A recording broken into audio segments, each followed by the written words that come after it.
It is Monday, the 18th of November, 2019. Bitcoin prices continue to remain inside this descending wedge triangle. In this episode of the 24 Hours of Bitcoin, we're going to look through our indicator set to identify the divergence that's been setting up in the last 4 days. Then we'll take a look at Bitcoin longs versus shorts. We'll look at Bitcoin dominance and a quick look at what this means for the altcoin market over the next week. All that and more in today's episode of the 24 Hours of Bitcoin.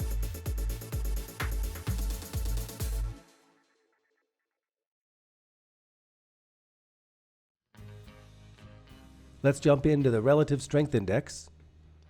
And as always, we're starting off on the weekly view, and this is starting to give a little tinge of what I don't like. What I'm watching for is this long-term uptrend to continue that would show us that we are perhaps in this kind of bull market that we see here before. So the weekly RSI was one of the first things I noticed this trend in, and I wanted to see if we are replicating that same trend on our chart formations now. So we're watching for it here, and it broke that trend line at really key levels as we broke below this really important timing. Now we have another trend line, but I'm really interested to see what's going on with this tip of the trend line right here, which would represent what's going on with the prices at this moment. If this RSI breaks down this week on this candle, this is going to be really important and bearish. So if I zoom into the daily time frame, we're going to zoom in now on this and get right to the tip of this. If this is breaking further as the day goes on, we're probably going to be breaking significantly lower and following along with something that we saw back here. And that's what the investigation is for today, to see if we are indeed in a formation like this that is just in the process of breaking or not. Or are we in a little divergence right at the very edge here? Let's zoom in more now. On the 12-hour time frame, this is where the divergence barely starts to show up here. Just barely. We have the higher lows all the way along, so it's still a bullish divergence in general. But right at this tip now is going to uncover what's unfolding next. As we zoom into the 4-hour, we're still maintaining a bullish divergence on this down move here, especially over this last few days. It's setting up into be a more bullish divergence. As I go into the 1-hour charts, it gets less clear, but what I am looking for is any break of any trend line all the way along. And then, of course, we're looking for the super oversold extremes. It usually is a reversal point. So was this oversold enough to be a reversal point right at this wick right here? We have lower lows going on here, so let's see how this unfolds. Let's see if there's anything more I can see in the 15-minute time frame. Generally not. It gets less clear to me on the shorter time frames, except at extreme times when we do have the big oversold or overbought moments for this time frame for me. And if you know something about relative strength index and the shorter time frames that is passing me and you're just like wishing you could point it out to me, leave a comment down below. I am super keen to be tuning up more of what's going on in the relative strength index. Next, we're going to go on to the on balance volume, which is part of the daily routine. I've been looking for a turnaround in the volume that would give us the indication that we may be in the uptrend that we see back here. But as we'll find out from the Bollinger Bands, we may not be in the uptrend at all yet. And so more selling would be expected. And as we're zooming in on this, we'll see the flavor of this selling to see if we are going to clip off the next round down. So let's zoom in on this and just checking out the selling right at the very tip now is the most interest. It's not that deep. And as I was pointing out the other day, we've got selling, and less selling. So in this time frame, this is actually quite a bullish turnaround in that the bears are losing power. They have less power. Even like this is less power. And then they have less power again as we're testing these important technical levels all the way back through history. So this divergence is really important to me on the 12-hour time frame. But this is not a predictive indicator. This is just measuring what it actually is. So I like to see again here that we have the dumping, less dumping as we get to this point. It seems the bears are running out of steam even on this micro time frame. So there's another divergence here on the 4-hour time frame that we saw on RSI. Just zooming in now to see again, dumping, less dumping on this push that just didn't make it. But as we get into this time frame again, yeah, it's less dumping. Even though it was a pretty deeper push there, it just didn't have the selling volume to go along with it right now. Let's go on to the next indicator. This is the weekly view of the MACD indicator, and it has been negative for quite a while. This has been bearish all the way along since, July the 10th right there, as that crossed, and we had these 3 exhaustion wicks. It was telling us we're going down, and it hasn't crossed positive yet. It's not even really decelerating enough yet on the weekly view. When we get into the daily view, it also crossed to the negative. So we had the weekly cross to the negative here. We had the daily cross to the negative here, and it has not pulled its pants up here yet. We're still sliding off, and the histogram is still holding itself steady rather than it's not coming up to show us that we have a bullish turnaround here yet. These must shorten, and quickly, if this is going to turn around. And of course, it can do a pretty quick turnaround. Let's zoom in now to the 12-hour time frame and see what we're seeing here. This is getting closer to crossing to the positive. And if it did, we would really be watching the daily to see when it's crossing. Now let's zoom into the 4-hour time frame to see that this has been, I'm going to zoom in on this. It's been crossing back and forth. As it crossed positive here, that was good. As it crossed positive here, I was very anticipating. Then it's crossed negative and back to positive again, but this is pulled back in this last little bit here. That is not strength. So let's pull this back now and see what what's going on here. We need to see these histograms picking up within this time frame. What do we got here? An hour and 35 left on this hammer reversal wick. So we've got to see this histogram specifically pick up past this one. And that's what we'll be watching for today, and that this goes wider again rather than coming narrower and closer. Let's take a look at the Ichimoku Cloud now. It is a very bearish stance right now. If we take away the price so we can look at the indicator just below, the blue line is still very far below the red line. They are seeming to lose momentum against each other and holding steady, which may be good, but right now they're still in a pretty bearish stance right now. Overall, this is a buy signal in the uptrend. If we come over sideways and we're touching against this cloud, this would be the longer term buy signal in the uptrend. And we'll see how that plays out over the next few months. When we get into the daily view, this was the most interesting to me. Over the past while, I have been quoting this parallel channel and comparing it to this parallel channel. And then as we remove the prices and we just look underneath the prices at the indicator again, we can see that the blue line crossed below the red halfway through this parallel channel, where the blue line hadn't crossed below the red line most of the way through this parallel channel right until the end. And so I was watching this this trailing indicator being far away from everything, and this trailing indicator is still holding inside many of the indicators. We did have a cross to the negative just recently as the blue line crossed below the red, but now it's time to pay attention to see what is going on with the closer range indicators. As I zoom in on this, the 12-hour time frame is still bearish. We have a cross to the negative right here, which was our main signal off the 1, 2, 3 top formation. Even though the cloud was still green at the time, this is important, that crossover. Hindsight has shown us this over and over again, that the crossover on the 12 and the 4 hour is really important. And so here we are. The blue is still far away from the red. We have a twist to the negative. That's bearish.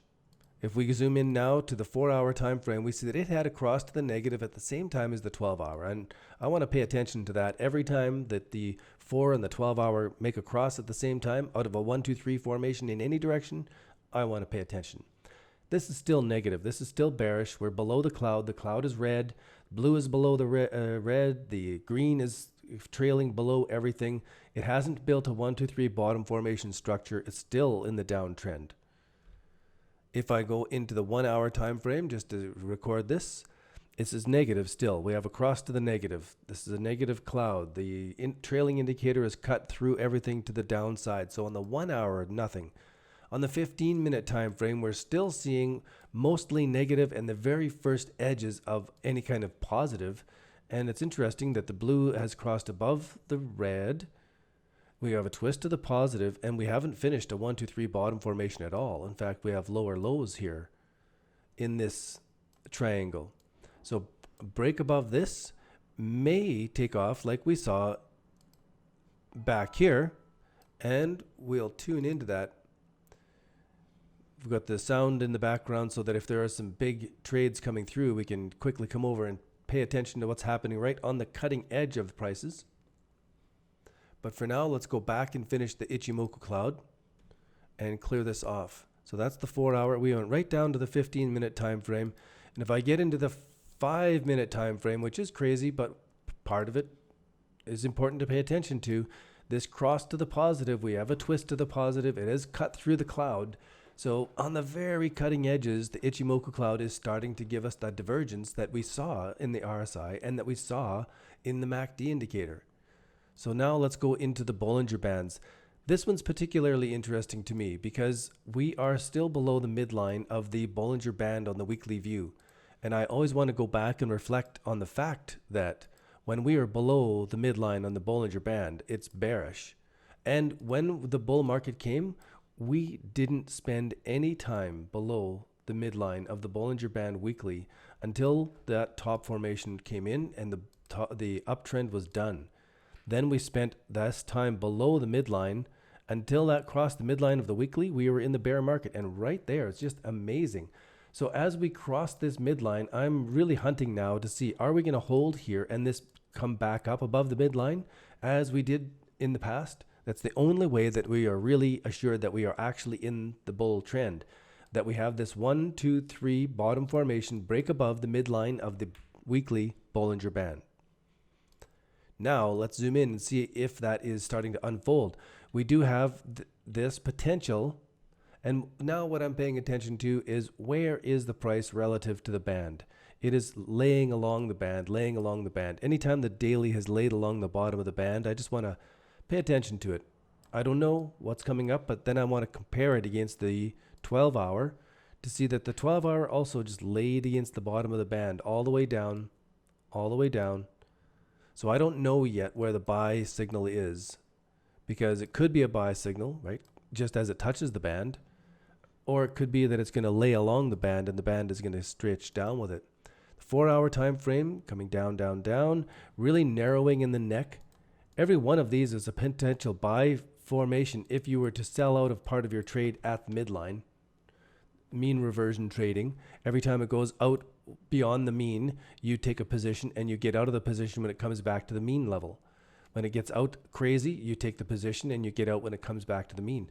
And John Bollinger has been super generous with the entire world with his indicator and the follow-up he does online, teaching and training people, talking about it.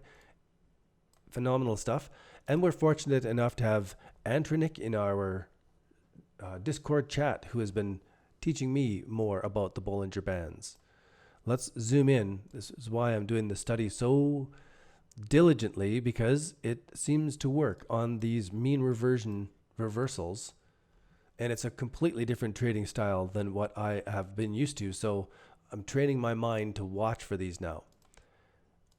If you have any comments about the Bollinger Bands, tips for it, again, leave those down in the comments below. This kind of conversation actually is sometimes more value is in the comments down below these videos than the video itself. And I'm super excited to share those things too. Now let's continue on with Bitcoin longs versus shorts. If you know of a better source of longs versus shorts that we could be looking at here each day, let me know. Put those in the comments down below as well. As we've come through this period and this descending wedge triangle, the longs have been going up and down as the fervor on social media goes bullish or bearish. But at the same time, we had the big move up in the shorts during that last period, and they really came down. They took their profits big time on the last move up on October the 25th and pretty much have stayed quiet through this whole period of the descending wedge triangle. I don't know, but let's continue watching it. Now let's get into talk about what Bitcoin versus the alts are doing. Bitcoin's on its way down here on the 1 hour chart. Litecoin isn't responding very much. Ethereum made its way up and is making kind of a top formation. Pretty indistinctive movements here in the altcoins over the last few days as Bitcoin has been doing the descending wedge triangle. A lot of the market is waiting to see what's going to happen next. Again, with Bitcoin dominance, you can see much the same thing in that the last few days, it's just been going sideways. Nothing really definitive. Some of the alts are going up against Bitcoin and some of the alts are coming down against Bitcoin. One thing that we offer as a service is the ability to look inside the Bitcoin dominance and see exactly which coins are bullish and which coins are bearish, which coins are coming up next. And this is the bull market watch spreadsheet. It was created out of a desire to know exactly when the bull market really is in place by averaging out the bullishness of all of the markets on Poloniex and Binance. And by doing that, we've uncovered which are the markets that you should be holding in your portfolio, which ones may be coming up next. And especially important is when to be getting out of these so that we are building our portfolio at the right time to grow our Bitcoin. And then we are unfolding our alt portfolio at the right time so that we are maintaining our Bitcoin balance rather than going down against Bitcoin. If you're interested in more about this spreadsheet, you can come over to Introtocryptos.ca, and the homepage is updated every day so that you can keep track of the number of alerts and hold status coins in both Binance and Poloniex.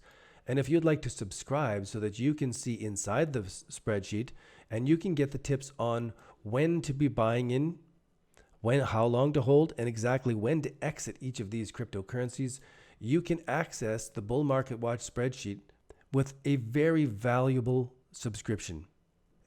And if you're new to the channel, I recommend that you download the free webinar and learn the complete trading system. It's an ideal starting point for those people who are just learning about technical analysis.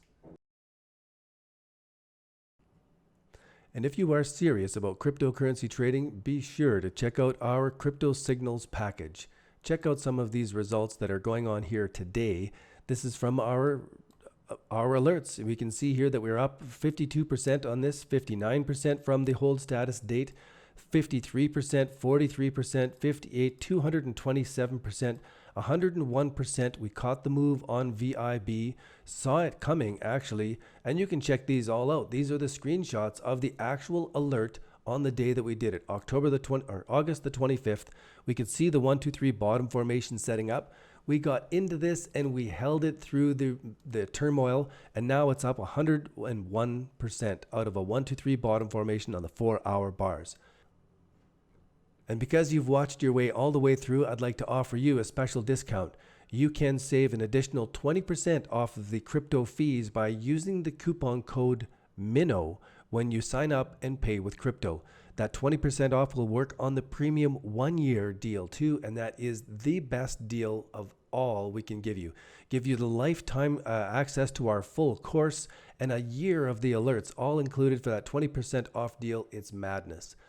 And so, in summary, we do see bullish divergence in the 12-hour relative strength index, and yet if prices break down lower and the relative strength index loses position from here, we could be heading down lower sharply.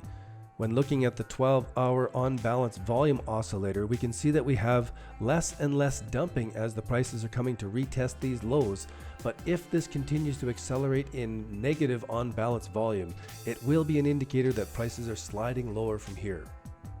The 4-hour MACD has crossed to the positive, but the real bullish indicator will be when the 12-hour crosses to the positive to confirm any kind of bullish move that we have going on here. Should the 4-hour cross to the negative as we are breaking lower, that will confirm that prices are indeed moving down from here. The Ichimoku Cloud is in a decidedly bearish stance still. The 12-hour and the 4-hour are definitely in a downward trend bearish stance and below the cloud here. It's not until we get to the very shortest time frames that we change anywhere to any indication of a potential turnaround. And finally, when we get to the Bollinger Bands, the 12-hour is running right against the bottom of the bands. The 4-hour is against the bottom of the bands with some mean reversion buy signals going on here, and the neck is getting extremely tight and close. And so as this breaks down further or breaks above the midline on the 4-hour time frame, it'll give us some indication as to which way the market is heading right now. My own personal projection is bullish from here. I do believe that this is a descending wedge triangle that we're going to see an enormous move up from here just because of the way we had the turnaround of the prices from this moment and that we've blasted above it and sat above this support. That'll get completely thrown out though if we are breaking down below these levels. I'm entirely wrong. And we'll have a very close tight range in order to determine if I am correct or wrong. If we're breaking above these levels, I'm going to go with it. If we're breaking down below these levels, I'll pay attention to that as well. Should we be breaking higher, I do anticipate that the alts are going to be pulling back and that Bitcoin dominance will be going up higher. I've been saying this for the last few days, and we've been going sideways with Bitcoin prices slightly going down, so it has not been proving me correct. So we'll see how this plays out, and I'm excited to track these indicators. Thanks again for stopping by. I appreciate your audience. It helps keep this channel going. Hit the thumbs up button, hit the subscribe button, and we'll see you on the next episode of the 24 Hours of Bitcoin.